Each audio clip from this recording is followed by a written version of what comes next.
ஓம் cream ஆதித்யாய சோமாய மங்களாய புதாய குரு சுக்ர சனிப்பியச்ச ராகவே கேதவே நமக. உலகை கட்டி காக்கும் பரமேஸ்வரன் பார்வதியின் திருவருளால் அனைவரும் நலமுடன் வாழ அந்த எல்லாம் வல்ல இறைவனை வணங்கி நேயர்கள் அனைவருக்கும் எனது அன்பான வணக்கங்களை தெரிவித்துக் கொள்கின்றேன்.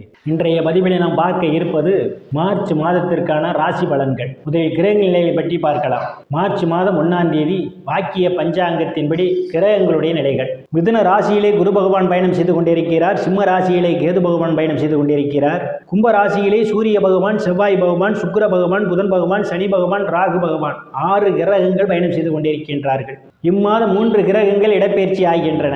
கும்ப ராசியிலே பயணம் செய்து கொண்டிருக்கின்ற சுக்கிர பகவான் மார்ச் மாதம் 3ஆம் தேதி மீன ராசிக்கு இடப்பெயர்ச்சி ஆகிறார். அவர் மீண்டும் மார்ச் மாதம் 27ஆம் தேதி மீன ராசியிலிருந்து மேச ராசிக்கு இடப்பெயர்ச்சி ஆகிறார். கும்ப ராசியிலே பயணம் செய்து கொண்டிருக்கின்ற சனீஸ்வர பகவான் மார்ச் மாதம் 6ஆம் தேதி கும்ப ராசியிலிருந்து மீன ராசிக்கு இடப்பெயர்ச்சி ஆகிறார். மார்ச் மாதம் 15ஆம் தேதி கும்ப ராசியிலே பயணம் செய்து கொண்டிருக்கின்ற சூரிய பகவான் மீன ராசிக்கு இடப்பெயர்ச்சி ஆகிறார். நான் கூறக்கூடிய பலன்கள் அனைத்தும் வாக்கிய பஞ்சாங்கத்தின்படி கோச்சார ரீதியான உலக மக்கள் அனைவருக்குமான பொது பலன்கள். உங்களுடைய சுய சாதகத்தில் கிரகங்கள் இருந்த நிலைமையும் தற்போது நடக்கக்கூடிய தசாபுத்தியும் கணக்கில் எடுத்துக்கொண்டு பலன்கள் எடுக்கும் போதுதான் துல்லியமான பலன்களை எடுக்க முடியும். உங்களுக்கு துல்லியமான பலன்கள் நீங்கள் தெரிந்து கொள்ள விரும்பினால் உங்களுடைய பெயர், பிறந்த தேதி, பிறந்த நேரம், பிறந்த ஊர் ஆகியவற்றை எனது வாட்ஸ்அப் எண்ணிற்கு அனுப்பி வைத்து பலன்களை தெரிந்து கொள்ளலாம், உரிய கட்டணம் செலுத்தி. வாருங்கள் ராசிக்குள் போகலாம். விருச்சிக ராசி. ராசியிலே எந்தவித கிரகங்களும் இல்லை. ராசிநாதன் சுகஸ்தானத்திலே பயணம் செய்து கொண்டிருப்பதால் செயல்பாடுகளில் வேகம் நிறைந்திருக்கும். எந்த ஒரு செயலையும் வெற்றி முனைப்போடு செய்து முடிப்பீர்கள். தனங்குடும்ப பாகிஸ்தானத்தில் எந்தவித கிரகங்களும் இல்லை. தனங்குடும்ப பாகிஸ்தானத்தை தனங்குடும்ப பாகிஸ்தானாதிபதி குரு பகவான் பார்வையிடுவதால் பொருளாதாரம் மேம்படக்கூடிய மாதம் இந்த மாதம். நீங்கள் எதிர்பார்த்து கொண்டிருந்த இடங்களில் இருந்தெல்லாம் பணவரவுகள் தாராளமாக கிடைக்கும். வீட்டிற்கு தேவையான ஆடம்பர பொருட்கள் வாங்குவதற்கான ஒரு சூழலும் ஏற்படும். சாதுரியமாக எதையும் பேசி எளிதில் சாதித்து விடுவீர்கள். உங்களை சுற்றி உள்ளவர்களும் உங்கள் பேச்சுக்கு மதிப்பு மரியாதையும் கொடுப்பார்கள். குடும்ப உறுப்பினர்களை ஒற்றுமை நிலவக்கூடிய மாதம் இந்த மாதம். தைரிய வீரியஸ்தானத்தில் எந்தவித கிரகங்களும் இல்லை. தைரிய வீரியஸ்தானாதிபதி புண்ணியஸ்தானத்திலே பயணம் செய்து கொண்டிருப்பதால் நினைத்ததை செய்து முடிக்கும் தைரியம் உங்களுக்கு உண்டு. இதில் வெற்றியும் காண்பீர்கள்.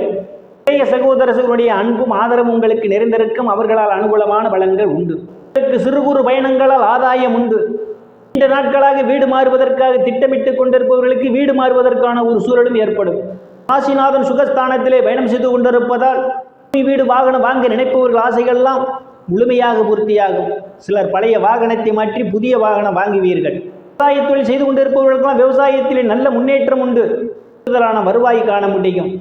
வளர்த்து அதன் மூலமாக வருவாய் ஈட்டக்கூடியவர்களுக்கெல்லாம் இது ஒரு பொன்னான காலமாகும். தாயினுடைய அன்பும் ஆதரவும் உங்களுக்கு நிறைந்திருக்கும். தாயார் உங்களுக்கு பக்க பலமாக இருப்பார். பின்னர் இதுவரை இருந்து வந்த மனக்கசப்புகள் எல்லாம் மாறி நல்ல நட்புணர்வு ஏற்படும். புண்ணியஸ்தானத்திலே இம்மாதம் 6ஆம் தேதியிலிருந்து சனீஸ்வர பகவான் பயணம் செய்து கொண்டிருப்பதும் புண்ணியஸ்தானாதிபதி அஷ்டமஸ்தானத்திலே பயணம் செய்து கொண்டிருப்பதாலும் குழந்தைகளால் சிலருக்கு செலவுகள் ஏற்படுவதற்கான ஒரு சூழல் உண்டு. குழந்தைகளுக்கு சுப செலவுகள் செய்வீர்கள்.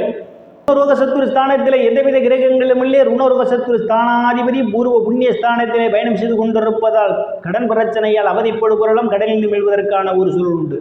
பழைய கடன் அடைத்து புதிய கடன் வாங்குவதற்கான வாய்ப்புகளும் தேடி வருகின்றது. பணி செய்யக்கூடிய இடத்திலே சக பணியாளருடைய அன்பும் ஆதரவும் நிறைந்திருக்கும். களத்திரஸ்தானத்திலே எந்தவித கிரகங்களும் இல்லை. களத்திர ஸ்தானாதிபதி மாதம் பூர்வ புண்ணிய ஸ்தானத்திலே உச்சபலத்தோடு பயணம் செய்து கொண்டிருப்பதும் களத்திரஸ்தானத்தை ராசிநாதன் பார்வையிடுவதாலும் வயதுடைய ஆண் பெண் இருவாளருக்கும் இதுவரை இருந்து வந்த திருமண தடைகள் எல்லாம் விலகுவதற்கான ஒரு சூழல் உண்டு. கணவன் மனைவிடையே ஒரு அன்வணி நிகழும். விஷயமாகவும் கருத்து வேறுபாடு காரணமாகவும் பிரிந்த தம்பதிகள் எல்லாம் ஒன்று சேர்வதற்கான ஒரு சூழலும் உண்டு. பங்காளியுடன் இதுவரை இருந்து வந்த பிரச்சனைகள் இருந்து பங்காளியுடன் நல்ல நட்புணர்வு ஏற்படும். கூட்டுத்தொழில் செய்பவர்களுக்கெல்லாம் கூட்டுத் தொழிலில் அபரிமிதமான முன்னேற்றத்தை காண முடியும். ஸ்தானத்திலே குரு பகவான் பயணம் செய்து கொண்டிருப்பதும் அதிபதி சுகஸ்தானத்திலே பயணம் செய்து கொண்டிருப்பதாலும் நீங்கள் எதிர்பாராத நேரங்களில் எதிர்பாராத இடங்களிலிருந்து எதிர்பாராத பண வரவுகள் எல்லாம் உங்களுக்கு கிடைப்பதற்கான ஒரு சூழலும் உண்டு. இந்த நாட்களாக இந்த பணம் வராது என்று மறந்த நிலையில் திடீரென்று அந்த பணம் வருவதற்கான வாய்ப்புகள் தேடி வருகின்றது. பாக்கியஸ்தானத்திலே பாக்கியாதிபதி இம்மாதம் 1ஆம் தேதி ஆட்சி பலத்தோடு பயணம் செய்து கொண்டிருப்பதால் தந்தையினுடைய அன்பும் ஆதரவும் உங்களுக்கு நிறைந்திருக்கும். தந்தை உங்களுக்கு பக்க பலமாக இருப்பார். கர்ம காரியங்களிலே ஈடுபடுவீர்கள். சிலர் புண்ணிய ஸ்தலங்களுக்கெல்லாம் போய் வருவீர்கள். வெளிநாடு செல்வதற்காக முயற்சி செய்து கொண்டிருப்பவர்களுக்கு வெளிநாடு செல்வதற்கான வாய்ப்புகளும் தேடி வருகின்றது. முன்பு தெரியாதவர்களாம் உதவிக்கரம் நீட்டுவார்கள். சிலருக்கு அந்நிய மதத்தினரால் அனுகூலமான பலன்கள் உண்டு. மேற்படிப்பு படிக்கக்கூடிய மாணவ மாணவிகள் எல்லாம் படிப்பிலே சிறந்து விளங்குவார்கள். பேராசிரியருடைய நன்மதிப்பையும் பாராட்டையும் பெறுவார்கள். ஸ்தானத்தை ராசிநாதன் செவ்வாய் பகவான் பார்வையிடுவதால் வேலை தேடுபவர்களுக்கெல்லாம் அவரவர் தகுதிக்கேற்றவாறு வேலை கிடைப்பதற்கான வாய்ப்புகள் உண்டு. எனவே வணிகில் இருப்பவர்களுக்கு பதவி உயர்வு பாராட்டு கிடைக்கும். அரசியல்வாதிகளுக்கு அரசியலில் நல்ல முன்னேற்றமும் உயர் பொறுப்புகளும் சிலருக்கு தேடி வரும். லாபஸ்தானத்தில் எந்தவித கிரகங்களும் இல்லை. லாபஸ்தானாதிபதி சுகஸ்தானத்தில் பயணம் செய்து கொண்டிருப்பதும் லாபஸ்தானத்தை ராசிநாதன் செவ்வாய் பகவான் பார்வையிடுவதாலும் தொழிலில் இரட்டிப்பான வருவாய் உண்டு. சகோதரர்களுடைய அன்பும் ஆதரவும் உங்களுக்கு நிறைந்திருக்கும். அவர்களால் அனுகூலமான பலன்கள் உண்டு. அவர்களெல்லாம் உங்களுக்கு பக்க பலமாக இருப்பார்கள். ஸ்தானத்தில் எந்தவித கிரகங்களும் இல்லை. விரயஸ்தானாதிபதி பூர்வ புண்ணிய ஸ்தானத்திலே உச்சபலத்தோடு பயணம் செய்து கொண்டிருப்பதும் விரயஸ்தானத்தை குரு பகவான் பார்வையிடுவதாலும் சிலருக்கு சுப செலவுகள் ஏற்படும். வெளிநாடு செல்வதற்காக முயற்சி செய்து கொண்டிருப்பவர்களுக்கு வெளிநாடு செல்வதற்கான வாய்ப்புகளும் தேடி வருகின்றது. திருவருளால் அனைத்து செல்வச் செழிப்பும் பெற்று சிறப்புடன் வாழ அந்த இறைவனை வணங்கி நேயர்களை மீண்டும் அடுத்த பதிவில் சந்திக்கும் வரை விடைபெறுவது ஜோதிடர் இசமன். நன்றி, வணக்கம்.